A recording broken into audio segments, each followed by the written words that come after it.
Can Oklahoma's offense actually get better amidst the change? We'll discuss that coming up next here on Locked On Sooners.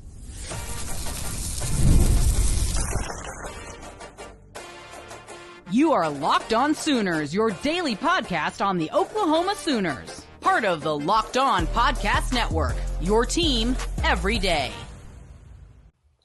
So the Oklahoma Sooners have made the offensive coordinator change.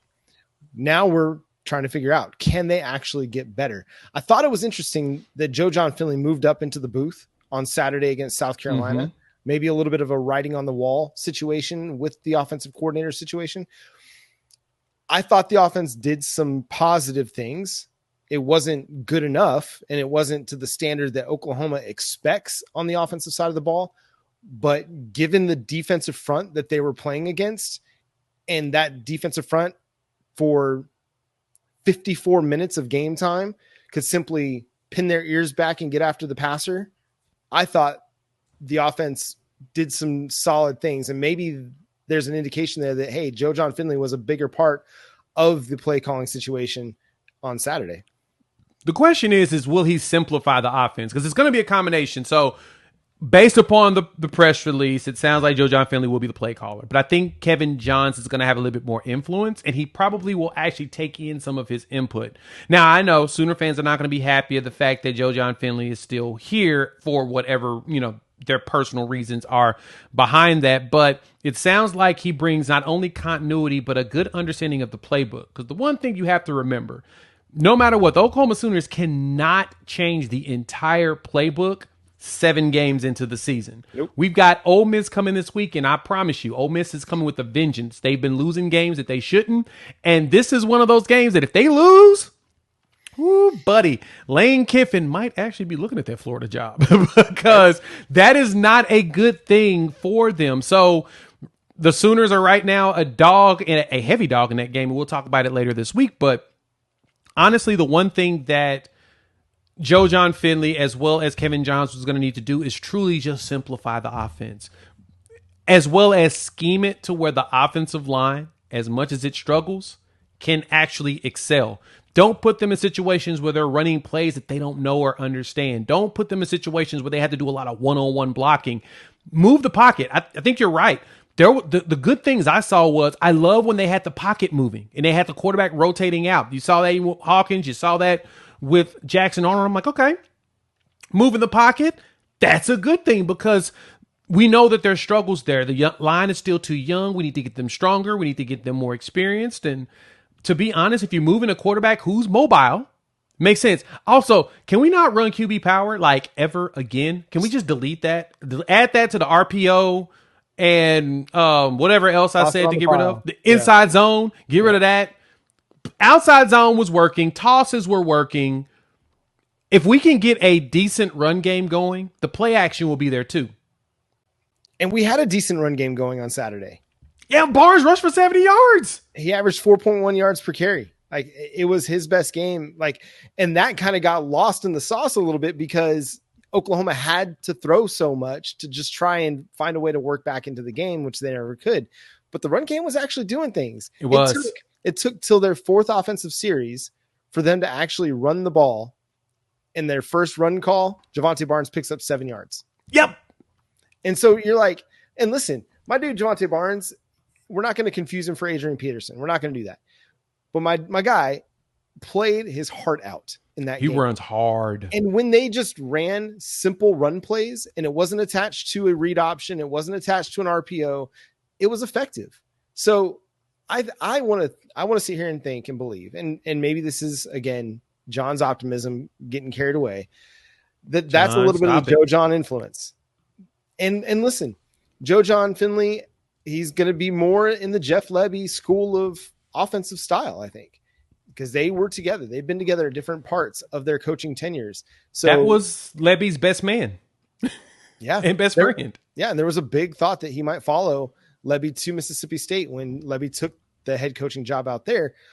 Well, now he gets an opportunity to coordinate Oklahoma's offense. We'll see if he's able to do enough over their final 5 games when they play a good Ole Miss defense a solid Missouri defense. I'm not going to call them good. I don't know how good they are. I don't think they're actually very good. But a good Alabama team and a good LSU team. Those are going to be some really, really big tests. But if the offense starts to hum, you may have your answer at offensive coordinator going into 2025.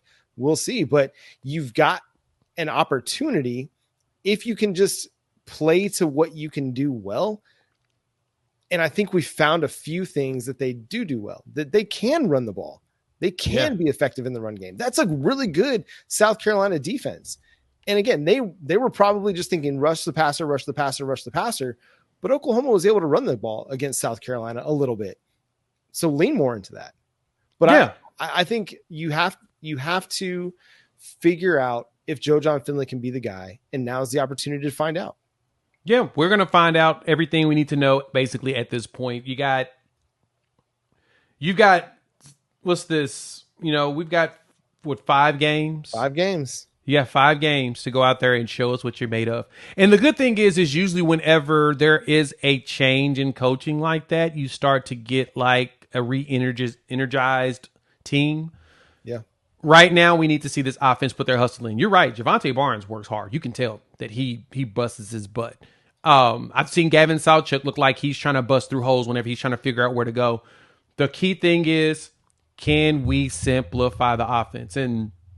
Even with that, when we talk about this new coaching search we're going to have to do with offensive coordinator for Oklahoma, Brent Venables is going to take some time to do this, but I would not be focused on that right now. I would focus on getting through this season, seeing if you can get yourself to a good bowl game, and then you can talk about that later. But there's no reason to basically sacrifice the last part of the season by focusing on the future.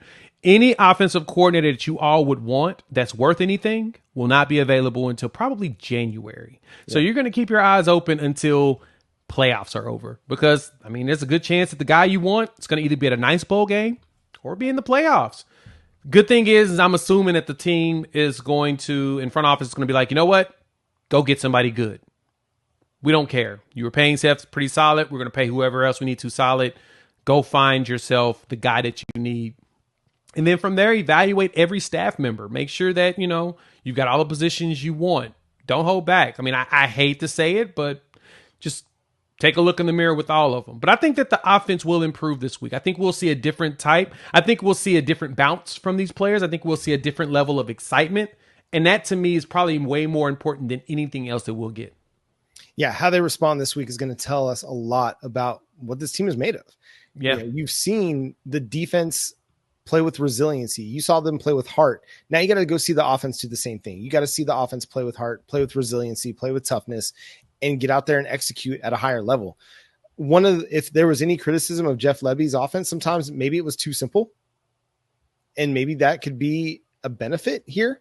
My gosh! And if again, Jon Finley, a little bit of part of the quote unquote Jeff Lebby coaching tree, if that can be effective, then by all means run it.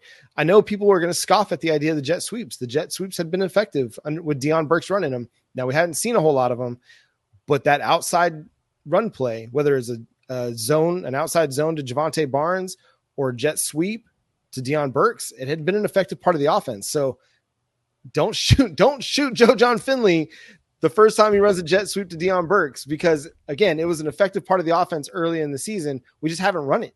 I haven't seen anybody run a jet sweep or a wide receiver reverse since Deion Burks has been out.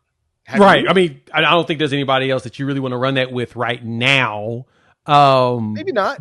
But in the future, I agree. I would like to see Ragens do that. I would like to see KJ Daniels get that. Little dudes just run and outrun everybody. I would love to see that. If anything, John, what I want to see is this team simplify the offense. Go super simple. Go back to Lebby's offense. Go real simple and just get rid of that ball as fast as possible. And I don't mind going with a little tempo if we're moving the ball effectively. Right. Doesn't hurt me.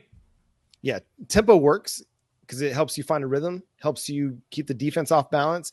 We've seen that work against Oklahoma's defense this year. But if you play with a little bit of tempo and you can play a little bit upbeat, then maybe you can take advantage of some matchups on the outside of the passing game. So we're going to try everything. We don't care. Got to. Yeah. Just throw everything out there and see what sticks and see what works. One thing that is working, that Oklahoma Sooners defense.